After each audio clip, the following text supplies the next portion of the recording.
look at a lot of studies of late that have really looked at the failure of marriage in our community, that we have the highest divorce rate in our community, while at the same time the lowest marriage rate, the highest rate of fatherlessness, and on and on and on.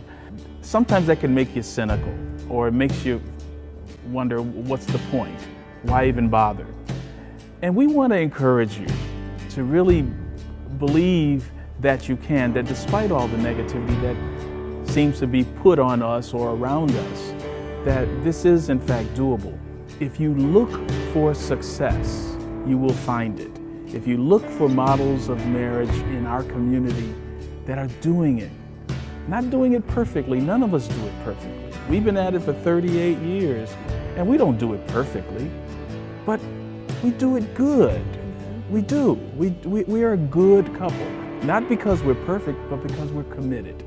And that's what we invite you to do as well. Commit to one another in the good times and bad.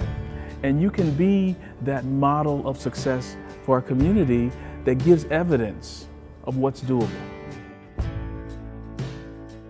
You can't be what you don't see. Yeah.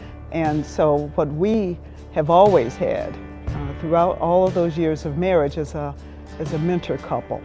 We have couple friends that are older than us, couple friends that are younger. It just changes how we see one another through the lens of other people.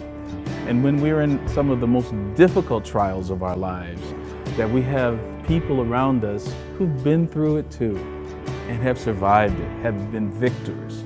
And it gives us more reason to believe that we can as well. Find that for yourselves. That's important to do, but be that for others. You know, that's part of your role as a sacramental union in the church. The people that you invited to be your best men and women to stand up for you in church, we call that accountability stakeholders. These people who are there for you, they are your stakeholders. The people in the pews are your stakeholders. These are the ones that you look toward for support, and they should be there to support you, and you have to be there to really show them that marriage is the right thing to do. The sacrament is something that I think a lot of us don't understand. We talk about the sacrament, we know that's one of those things we have to do, but we have to also realize that of all of the 7 sacraments, there are 2 that are of service, sacraments of service, and that is, of course, holy orders and marriage. Know that you're here to do some work. You're here to serve the community, not just your spouse or not just your family, but to serve the community, the world. We need to see that you are here. We need to see you in church together. We need to see you representing. You have to hold up the sacrament of marriage.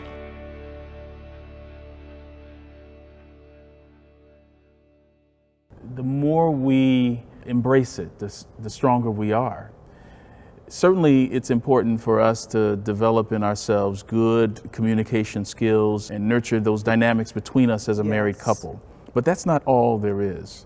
It's not enough for me to be a good husband to you and a good father to my children. We believe that every child deserves a marriage. And in our community where marriage is more scarce, that means that we who are married, we got double duty, if not triple duty. We have to think about, how do we as a married couple make ourselves available to, visible to those children out there who don't have the benefit of a marriage in their lives, because we bring light to the community. So when you're in your community, when you're in the church, when you're in your parish, there are people watching you. And the kids are going to say, wow, look at them. There's pride too that many people have when you're there together and worshiping together. The more we open our relationship, our marriage to the community, and embrace that accountability we have to our stakeholding community, the more engaged we are with each other. It's like the difference between trying to balance ourselves on a pin. It's easy to knock it over. Whereas if we balance it on a broader base, it's very difficult to knock over. God gives us all that we need in order to do this well. Now, God doesn't give us everything we want, but God gives us everything that we need. And when we look back on our life together, we can see clearly those signs where the Spirit has carried us. Father Augustus Tolton was the first African-American Catholic priest. At the end of the 19th century, there was no seminary in this country that would receive him, so he had to go to Rome in order to study.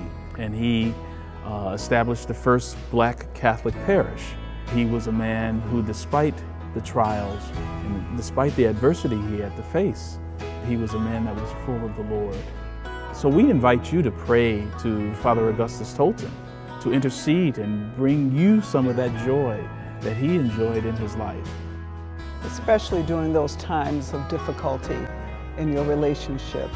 So know that there are saints that can intercede for you, and you can ask for their help, for their blessing.